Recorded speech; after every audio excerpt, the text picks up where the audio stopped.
be a strange sight seeing James McFadden in a St Johnstone jersey? No, not in the slightest.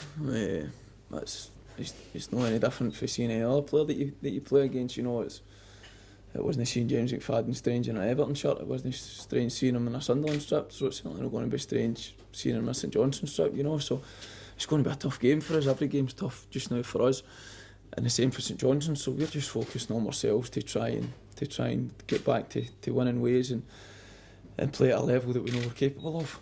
Last week up at Pittodrie, your slip in the first couple of minutes, does that sort of sum up the way things are going for Motherwell? I think when you look at the slip, you look at me winning the ball and hitting it, and it hits Stevie Hamill's shin and it goes into Johnny Hayes' path. But listen, it's a good finish for the lad. But the most important thing for us was our performance after that. You know, we felt we hung in there. We never created as many opportunities as what we'd have liked to have done, but defensively we were fine. Defensively we were pretty tight. We were narrow.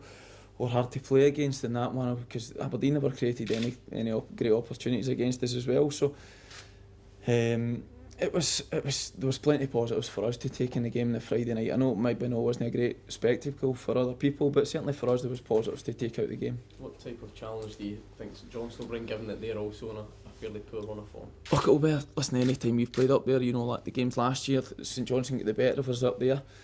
We know how tough it's going to be. Tommy Wright's done a tremendous job up there with the players that he's got there.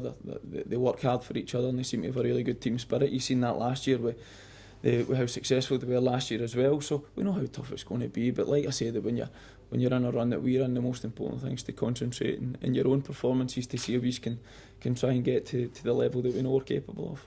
Does that show you how quickly things change? The likes of Motherwell and St Johnstone last year flying high, and then lose a couple of players. Listen, you look at Aberdeen as well. You know, Aberdeen certainly they were the one side that I would have imagined to be on right up there, right at the, backing Celtic, pushing them really hard. And you see the team that's probably done the best this season has been Dundee United, and it's because they've been able to. They lost a couple of players, but they're able to reinvest the money that they brought in to bring in some fresh faces as well. Unfortunately, the Scottish football's not in the position where they can reinvest into the team the way I've no doubt that the clubs and the managers would want to. So sometimes you need to try and certainly with a club like Motherwell, in the last few years, they always maybe have that wee blip after having a few years of success because you can't reinvest back into the side the way you would like to. Is that when you're kind of on the run like this, you have to concentrate on maybe becoming harder to beat? Is that what you tried to do at Pittodrie last week as well?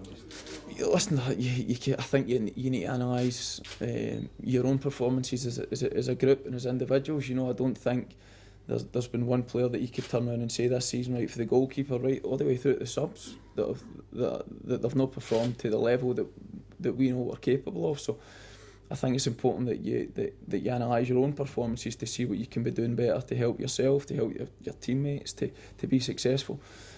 Like you say, it's hard. There's no magic formula to turn around and say this is what we're not doing. We could turn around and say we're not scoring goals. We're working hard to try and create chances. We're went through a spell there of conceding too many goals. We're working towards trying to keep clean sheets. But confidence is the biggest thing in football. You want to maintain a high level of confidence, but that only comes through winning games. And like I say, the one thing we have got is we've got a manager that's very thorough in his approach to every game. He's got a belief in the players, and the players, we're the ones that have let him down. In the club, because we've not been performing to the levels that we should have done to get 3 points on the board as often as we possibly can. Well, it's been said that in the last couple of years that the team spirit's so good that the players get on with each other so well. Does that kind of help in situations like this because you can talk things out, you can maybe get to the bottom of things rather than people maybe hiding? Yeah, listen, like I say, there's no substance. Everybody talks about team spirit and how a close knit group are. Trust me when I say this, the best way to keep yourself in a close knit group is to win football matches. That's it. There's certainly not many teams that I've played in that when you're winning a lot of matches that you've not got a good team spirit. So it's the best way to do it is to buy win matches. Simple as that.